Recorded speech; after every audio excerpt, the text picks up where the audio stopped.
Welcome back to our session. In the previous class, we discussed the poem, the first four lines, and now we are going to continue the same.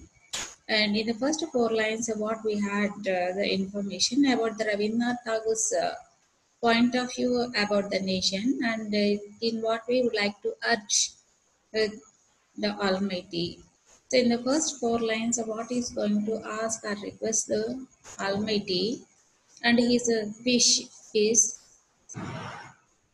that his countrymen should be free from any fear of oppression or forced compulsion. He wishes that everyone in his country has his head held high in dignity. In other words, it means, in the sum up, according to the poet, in a truly free country, every person should be free, fearless, and should have a sense of self dignity. And that the first line is followed by another one that is in the phrase that is where knowledge is free. It means here the poet is asking the people like that we should not make a restriction on the education, like how he has a very good dream about the education. The poet dreams of a nation where knowledge would be free. Education should not be restricted to the upper class only, but everybody should be allowed to acquire the knowledge. Not only that one, and also is asking and the other part of children progress. The children should learn freely from the nature and the world around them. They should not be forced to memorize. They should not be forced to memorize some predetermined lessons. And this is a Tagore's a typical concept of education in the first four lines. So followed by another task, and that was what is that one? The world has not been broken up into fragments by narrow domestic wars. Here, his intention, his idea is the poet here emphasizes the unity of not only of his countrymen but also of the entire world. He thinks there should be no division among the people based on their caste, creed, color, religion, or other baseless superstitions. Finally, what he says, prejudice and superstition should not divide the people in groups and break their unity. So, what is going to say in third line and the fourth line, and his intention is, and his intentionally is emphasize the unity of the country. What is that here? The unity of not only of his countrymen but also of the entire world. Not at one place, the unity.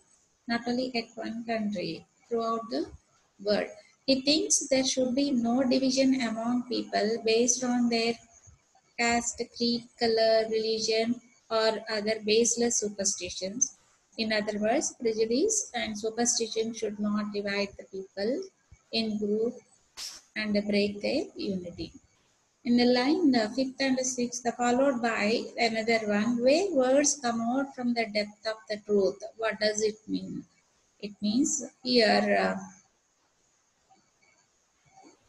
the Tagore wants a nation where people are truthful. There should not be superficial, and words should come out from the depth of their hearts. Here, what poet wants a nation where people are truthful and they should be honesty and they should be very sincere in their activities or deeds.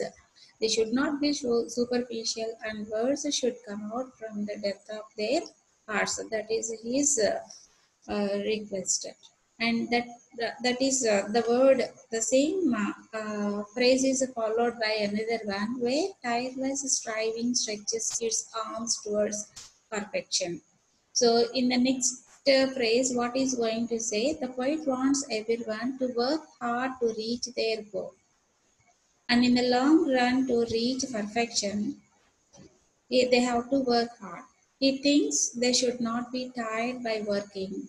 People should not be lazy and ignoring their work. If they work hard, definitely country or whatever we would like to achieve, that must be to reach the perfection. So so the ending lines, like in the middle of the poem, what is going to say, where the clear stream of the reason has not lost its way into the dreary desert sand of dead habits.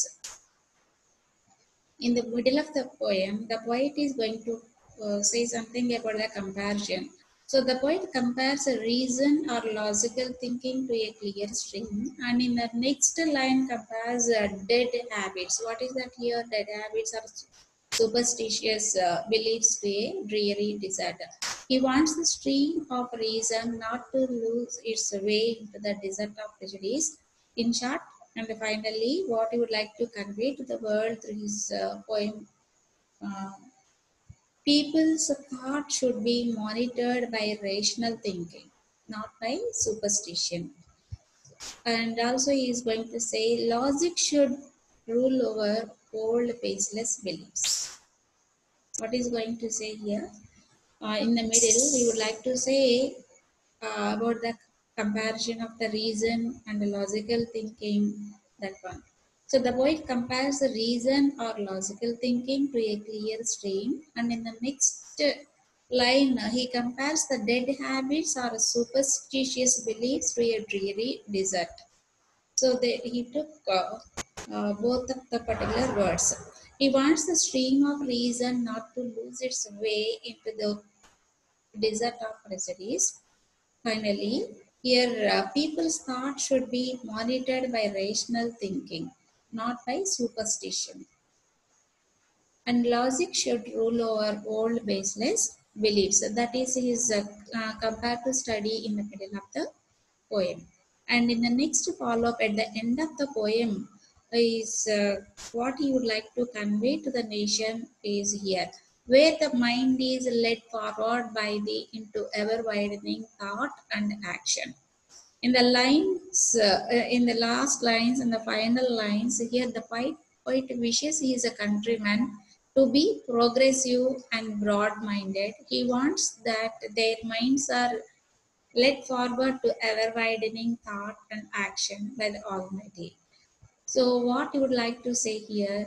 We should be open minded and do something unusual or extraordinary, overcoming the narrowness of mind. At the end, in the sum up, what he is going to convey to the world in the sense, into the heaven of freedom, my father, let my country awake. Here, very sharp words is using, my father, let my country awake. In the final line of the poem, the poet addresses the god as a father. He asks him to awake his country in such a heaven of freedom, where the above conditions meet. To make it more clear, here the poet prays to the Almighty. Almighty, what at the end, what he is saying as a father. So, to the Almighty to raise or lift his country to such heights where freedom would be realized at its best. In turn, he is actually praying that God awakens his countrymen so that they come out from the darkness of ignorance, prejudice, and disunity and all other evils. So here, the poet's point of view is so great. Here, a great addition from our reader is there. One reader is going to say is Ravi Murthy. What he suggests that Rabindranath Tagore wants to awaken the God within us to free our mind from shackles and bondage. It's not involving God, but using it as a metaphor for the higher self within us. This interpretation is very beautiful, and I can resist the urge to add it here. So, what Ravi Murthy is going to suggest us, Rabindranath Tagore wants to awaken the God within us to free our mind from shackles and bondage. It's not invoking God, but using it as a metaphor for the higher self within us. So finally, the interpretation is very beautiful, and so I would like to resist the urge to add it here.